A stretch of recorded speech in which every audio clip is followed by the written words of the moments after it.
과연 누가 괴담을 퍼뜨리고 있나라는 이야기를 드리겠습니다. 요즘 윤석열 정부가 가장 기대고 있는 것은 국제원자력기구 IAEA입니다. 그러나 이 단체는 중립적 기구가 아닙니다. IAEA 헌장에서 그 설립 목표가 첫째, 핵산업의 촉진과 확산이라고 이야기합니다.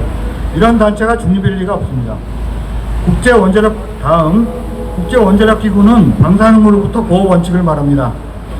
첫 번째 원칙이 방사능 노출 때 순이익이 커야 된다는 겁니다. 그런데 후쿠시마 핵 오염수 방류는 누구에게 이익입니까? 일본!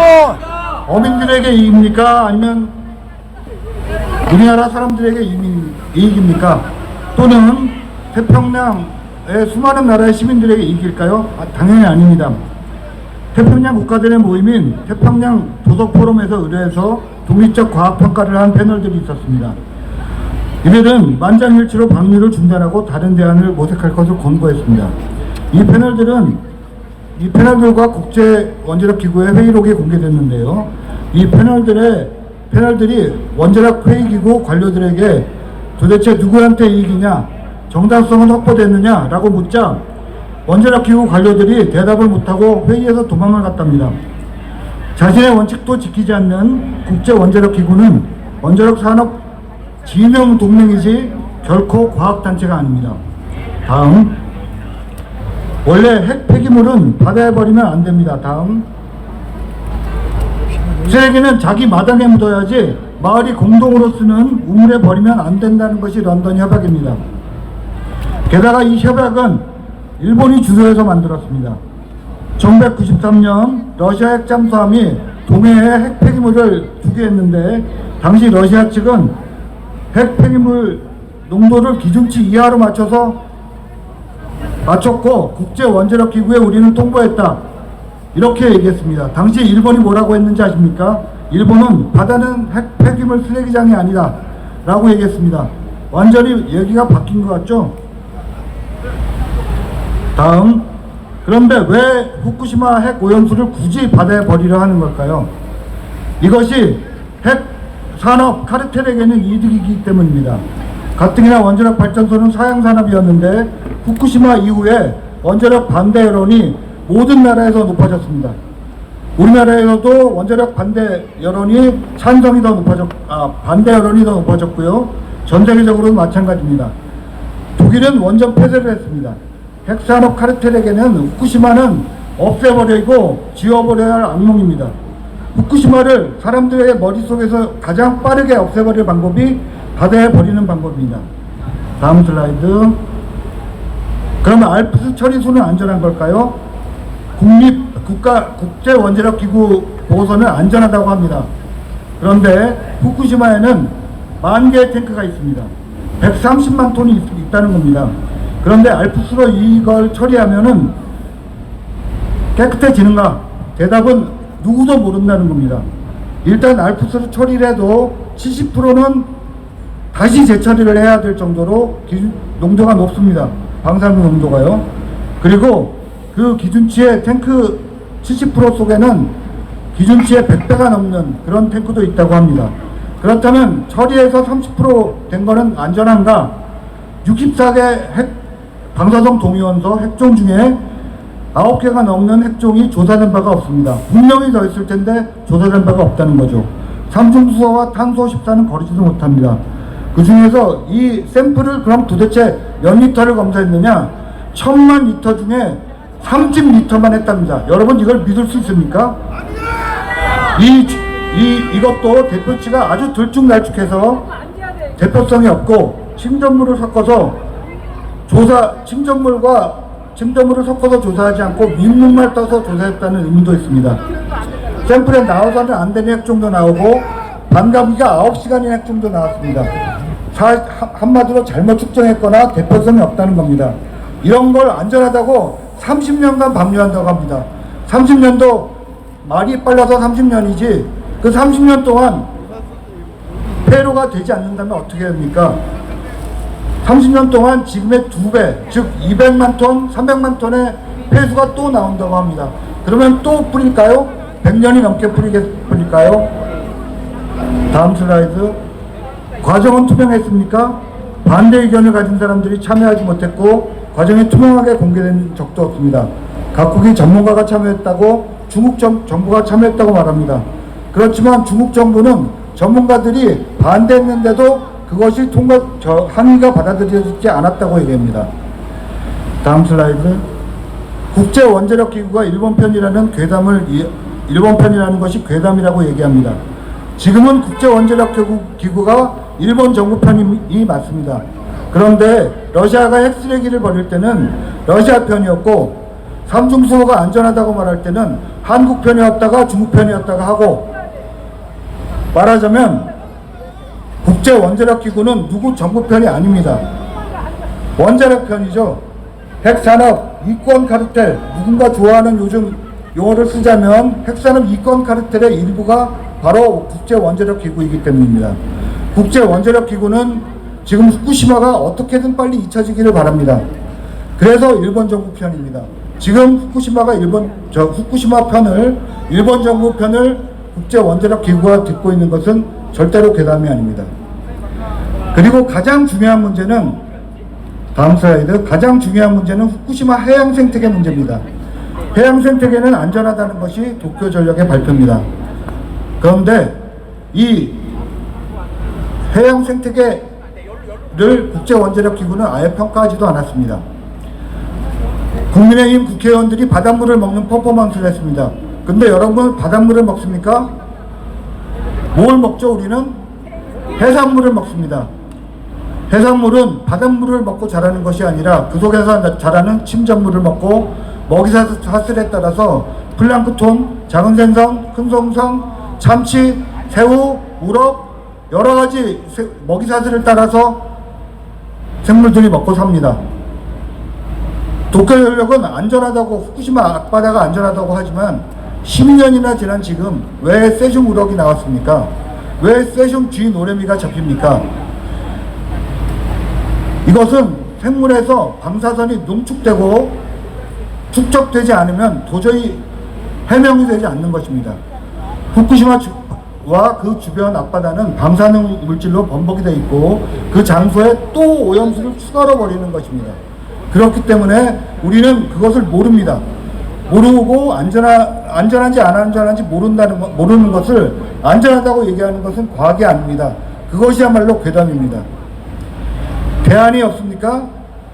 바다에 버리는 것만 대안입니까? 국제원자력기구는 5가지 방법을 쪽집게 과외식으로 일본 정부에게 권고했습니다. 그리고 2가지를 추천했습니다. 수증기를 날려라, 아니면 바다에 버려라. 근데 수증기에 날리는 것을 일본 정부가 왜 포기했느냐? 그것은 일본 환경 기준에 어긋나기 때문에 바다에 버리자, 이렇게 결정을 한 것입니다. 또 싸기 때문이기도 하죠. 그런데 일본 시민단체나 태평양 도서국 포럼에서 권고하는 대안이 있습니다. 보다 큰 견고한 탱크를 만들어서 30년간 일단 보관한 다음에 그 다음에 결정하자. 아니면 모르타르로 굳혀서 묻자. 이 2번째 방법은 미국 서베나에서 이미 쓴 방법이고, 견고한 탱크를 만드는 것도 옆에 바로 빈 공간이 있습니다.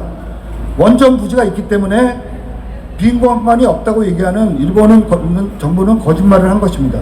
이거는 아예 검토도 안 하고 대안이 없다고 얘기합니다. 이것이 바로 괴담입니다. 자, 그러면 바다에 버리는 건 누구에게 이익도 안 되고 후쿠시마를 빨리 지워버리는 방법일 뿐이며, 알프스 처리는 안전하지도 않고 무엇이 들어있는지도 모르고 30년으로 끝나지도 않고 100년 앞으로 우리 손자의 손자까지 뿌릴지도 모르고, 해양 생태계 문제, 즉 생물한테서 축적이 돼서 훨씬 높은 농도로 우리가 먹을지도 모르는 이런 문제는 검토도 하지 않았는데 지금 이것을 과학이고 안전하다고 믿으라는 겁니까? 여러분, 누가 괴담을 퍼뜨리고 있는 겁니까? 일본! 후쿠시마가 안전하지 않다고, 안전하지 않을지도 모르니 천천히 결정하고 더 충분한 검토를 거친 뒤에 결정하자고 하는 우리가 괴담입니까? 아니면 무조건 안전하다고 얘기하는 윤석열 정부가 괴담입니까? 윤석열! 이 반대 의견을 한국 정부는 괴담이라고 부릅니다. 무조건 일본 정부를 믿으라고 하니 이게 한국 정부입니까? 도대체 누가 믿겠습니까? 광우병 시위만 해도 보십시오.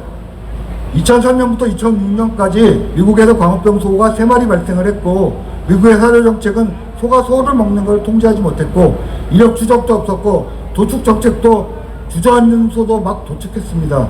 그래서 전 세계가 수입을 중단했습니다. 2년 뒤인 2008년에 일본이 20개월 미만 광우병 위험 물질 금지, 20개월 미만과 광우병 위험 물질 금지, 중국 대만도 30개월 미만으로 수입했습니다. 그런데 이명박 정부가 한미 FTA 선결 조건으로 덜컥 모든 미국 쇠고기를 전면 수입하겠다고 했습니다. 어떻게 반대를 하지 않습니까? 지금 광우병이 미국에서 발생하지 않았다고요? 그때는 2년밖에 안 지났어요. 광우병의 잠복기는 10년, 15년이 넘습니다. 모릅니다. 모르면 안전하다고 확인될 때까지 안 하는 게 사전 예방의 법칙이고, 바로 이것을 지켜야 합니다. 이것 때문에 전 세계의 광우병 수입 기준이 우리나라 시위대가 주장하던 30개월 미만 광우병 위험 물질 금지, 이것으로 전 세계 수입 조건이 다 결정됐습니다. 멕시코도 캐나다도 그렇게 결정됐고, 미국은 도축 정책을 고쳐야 했고, 사료 정책도 고쳐야 했습니다. 대만 공무원들한테 저는 감사하다는 이야기까지 들었어요. 한국의 시민들 때문에 대만에서는 미국과 쉽게 협상을 할 수 있었다. 또 2008년 시위가 광우병 하나만 반대한 겁니까? 철도, 가스, 의료 민영화, 언론 탄압 다 반대한 것 아닙니까? 이런 시민 저항의 위대한 전통 중에 하나인 2008년 시위를 괴담에 노란한 난동으로 만들고 있습니다. 그러면 안 됩니다. 전국 괴담 신문 10답을 봤습니다. 아주 간단하게 몇 개만 보겠습니다. 바나나 한 개에 6,100크렐이라고요. 커피 한 잔에 4,100크렐이라고요. 이거는 명백한 전부발 괴담입니다. 바나나에는 15베크렐, 커피에는 10베크렐, 우리가 잘 먹는 커피 믹스에는 1베크렐밖에 안 들어있습니다. 다음, 수입 금지는 앞으로 가능할까요? 일본산 수산물 수입 금지. 다음 슬라이드. 후쿠시마 앞바다고 안전하다고 전제하는 것입니다. 정부 보고서의 152페이지, 157페이지 다음, 이것에 다 나와 있습니다. 일본 정부가 일본 보고서를 인용해서 냈으면서도 후쿠시마 앞바다고 안전하지 않으니 수입을 안 하겠다고 하는 것은, 이것은 일본에게 사정하겠다는 것 이상이 아닙니다. 이것은 과학이 아니죠. 굴욕 외교입니다. 다음, 기준치 이하 방사능은 안전한 것처럼 이야기하는 원자력 과학자들이 요즘 너무 많습니다. 이 사람들 다 사이비 과학자입니다. 방사능 안전 기준치는 없습니다. 미국 소아과학회는 어린이는 단순 엑스레이도 천식이나 세균관지염, 단순 복통 때는 찍지 말라고 이야기합니다. 연간 방사선 안전치라는 2mS를 전 국민이 노출되면 추가 암 환자가 5,000명이나 생깁니다. 따라서 국제원자력기구도 방사능 안전 기준치라는 것이 없다라고 말하고, 이것이 바로 과학입니다. 기준치 이하면 먹겠다는 말을 국무총리가 국회에서 하면 안 됩니다. 방사능은 안전치가 없기 때문입니다. 방사능 노출을 가능하면 줄인다. 이것이 국제원자력기구도 이야기하는 방사선 보호 원칙입니다. 삼중수도 왜 한국과 중국도 배출하는데 항의하지 않느냐? 다음 슬라이드. 우선 삼중수소는 모든 원전에서 배출하는 것이다. 그런데 후쿠시마는 정상 가동하는 원전이 아닙니다. 이것을 헷갈리면 안 됩니다. 후쿠시마에서는 삼중수소만 나오는 게 아니라 뭐가 나오는지 모릅니다. 스트론튬, 안티몬 64가지 핵종이 다 나올 수 있습니다. 따라서 이것을 삼중수소는 다른 원전에서도 배출되는데 후쿠시마만 가지고 뭐라 그러느냐 하는 건 문제 바꿔치기에 논술시험에 나올 오류입니다. 그리고 삼중수소는 실제로 안전하지도 않습니다. 한국이 배출하건 중국이 배출하건 안전하지 않습니다. 월성 주변, 원전의 주변 주민들이 암에 많이 걸리는 것이 밝혀졌습니다. 다음 슬라이드. 자, 이제 마지막 이야기를 드리겠습니다. 후쿠시마에서는 수십만 명이 고향을 떠나야만 했고 다시는 돌아갈 수 없는 땅이 되었습니다. 도쿄에서 그 당시에 수돗물을 먹지 말라는 방송이 나왔습니다. 실제로 수돗물은 방사능 오염이 됐습니다. 여러분, 수돗물이 오염되면 어떻게 되죠? 세수는 어떻게 할까요? 어린애들 목욕은 어떻게 시킬까요? 당장 문제가 너무너무 커졌습니다. 이런 일이 일어났고, 체르노빌에서 일어났고, 후쿠시마에서 일어났고, 그 외에도 3마일 외에 일본의 도카이무라니 여러 곳에서 수많이 일어났습니다. 그런데도 불구하고 원전은 계속 안전하다고 말하는 사람들이 있습니다. 그들의 목적은 후쿠시마를 사람들의 머리에서 지워야만 하는 겁니다. 그래야만 원전으로 돈을 계속 벌고 원전을 팔 수 있을 테니까요.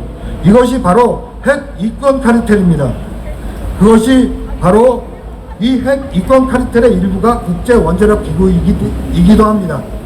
그런데 국제 원자력 기구들 원자력 문제에서 믿으라고요? 믿을 수 없습니다. 이에 더해서 일본 정부는 핵무장을 꿈꿉니다. 그래서 도카이무라 같은 핵 처리 시설물을 만들려고 합니다. 여기서 나오는 핵 폐기물이 후쿠시마의 핵 폐기물과 비슷합니다. 후쿠시마 오염수 방류를 하면 지금 멈춰놨던 도카이무라 핵 재처리 시설, 핵 원료를 처리할 수 있는 시설을 만들 수 있기 때문에 일본은 이것이 자신의 숨겨진 의도라고 이야기하는 일본 시민단체들도 많습니다. 윤석열 정부가 일본 정부를 무조건 믿으라고 하는 이유가 무엇이겠습니까? 한미일 동맹, 한미일 군사동맹, 나아가서 핵무기 동맹을 맺으라는 것 아닙니까? 이것은 동아시아 무기 경쟁을 계속 이미 일으키고 있고 앞으로 핵무기 경쟁으로 이어집니다. 무기 경쟁과 핵무기, 전쟁에 반대하고 국민 건강과 생태 환경을 우선으로 하라고 요구하는 것이 괴담이고 정치선동입니까? 다음 세대에게 물려줄 생태와 건강이 더 중요하지 않습니까? 여러분 어떻게 생각하십니까? 무기 경쟁이 아니라 원전 경쟁이 아니라 평화와 복지가 더 중요합니다. 다음 세대에 기후위기로 이미 망가진 세계를 물려주는데 핵으로 오염된 바다까지 물려줄 수는 없습니다. 핵쓰레기 방류 중단해야 됩니다. 윤석열 정부는 일본 정부에게 핵 폐기수 방류를 중단하라고 강력하게 요구해야 합니다. 정부는 국민들의 생태와 건강과 생명을 지켜야 합니다. 이것이 정부의 임무 아닙니까? 이런 임무를 지키지 않는 정부 어떻게 해야 됩니까? 윤석열 정부가 정부로서 존립하기 위한 최소한의 임무를 지키지 않으면 윤석열 정부 물러나야 됩니다.